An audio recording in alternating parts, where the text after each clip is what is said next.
ট্রাইব্যুনালে গুমের অভিযোগ দিলেন বিএনপির স্থায়ী কমিটির সদস্য সালাউদ্দিন আহমেদ। বিস্তারিত জানব প্রেস ব্রিফিং থেকে।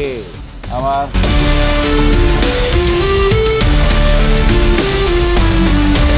নিজের মামলাটি রেকর্ড করালাম। আমার এখানে প্রাথমিকভাবে 7 জনকে আসামি করেছি। শেখ হাসিনা সহ স্বরাষ্ট্রমন্ত্রী তৎকালীন সহ আরও যারা র্যাবের এবং পুলিশের যারা জড়িত ছিল তাদের সবাইকে এখানে আসামি করা হয়েছে। তবে আরও অন্যান্য অনেক আসামি ইনভেস্টিগেশন পর্যায়ে বেরোবে, যেগুলো আমার পক্ষে এখনও আইডেন্টিফাইড করা সম্ভব হয়নি।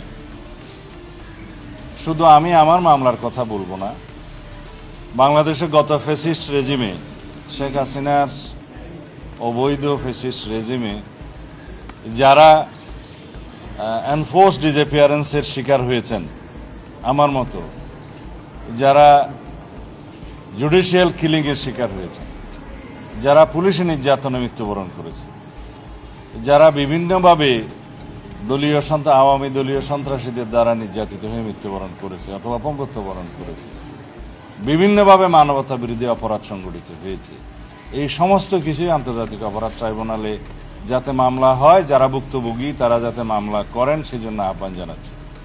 আর আন্তর্জাতিক অপরাধ ট্রাইব্যুনালের কার্যক্রম যাতে সুচারুরূপে সম্পন্ন হয় সেজন্য সরকারকে আহ্বান করব যাতে লজিস্টিক সাপোর্ট, ইনভেস্টিগেশন টিম বাড়ানো, প্রসিকিউশন টিম বাড়ানো সহ যত রকমের সহায়তা প্রয়োজন সরকার যেন করে।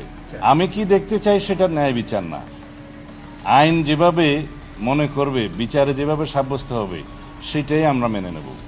আমি তো চাইব সর্বোচ্চ সাজা হোক, কিন্তু আইন আদালত সেটা সিদ্ধান্ত নেবে যে কোন সাজা তাদেরকে প্রমাণ করা হবে, দেয়া হবে এবং কিভাবে আমরা প্রমাণ করতে পারলাম সেটার উপর নির্ভর করবে। সুতরাং বিচারের বিষয়ে কিন্তু স্পেসিফিক এভাবে বলা যায় না যে আমি অমুকের ফাঁসি চাই, অমুকের এই চাই। আমাকে প্রমাণ করার দায়িত্ব আমার, এবং কোর্ট বুঝবে, আদালত সিদ্ধান্ত নেবে কোন সাজা। শুধুমাত্র জুলাই আগস্টে জাতিসংঘের রিপোর্ট অনুসারে 1400 শহীদ হয়েছে, 2000-এর বেশি আহত হয়েছে, পঙ্গু হয়েছে, অন্ধত্ব বরণ করেছে। বিগত 15-16 বছরে 7188 জন আমার হাতে তালিকা আছে যারা বিভিন্ন রকমের পারসিকিউশনের মাধ্যমে হয় মৃত্যুবরণ করেছে, হত্যা করা হয়েছে।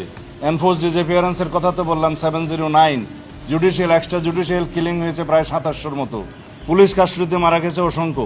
এইভাবে যারা নির্যাতিত হয়েছে, যারা নির্বাসিত হয়েছে, যারা কারাবাসে গিয়েছে, যারা অন্ধত্ব বরণ করেছে, চিরতর অপঙ্গত্ব বরণ করেছে, শিকার হয়েছে হত্যাকাণ্ডের, এগুলো সবগুলোর বিচার করা হবে ইনশাআল্লাহ। তবে এতগুলো বিচার করার জন্য আমাদের হয়তো ভবিষ্যতে আরও ট্রাইব্যুনাল বাড়াতে হবে, প্রসিকিউশন টিম বাড়াতে হবে, ইনভেস্টিগেশন টিম বাড়াতে হবে। এগুলো আমাদের প্রতিশ্রুতি, জাতির কাছে সমগ্র জাতির প্রত্যাশা, আমাদের প্রতিশ্রুতি তো বটেই, এগুলো কন্টিনিউ করতে হবে। সমস্ত রেকর্ড সব কিছু আমাদের কাছে আছে, কিন্তু বিচার যারা প্রার্থী তাদেরকে দয়া করে এসে মামলা দায়ের করতে হবে, এইটুকু তাদের কাজ।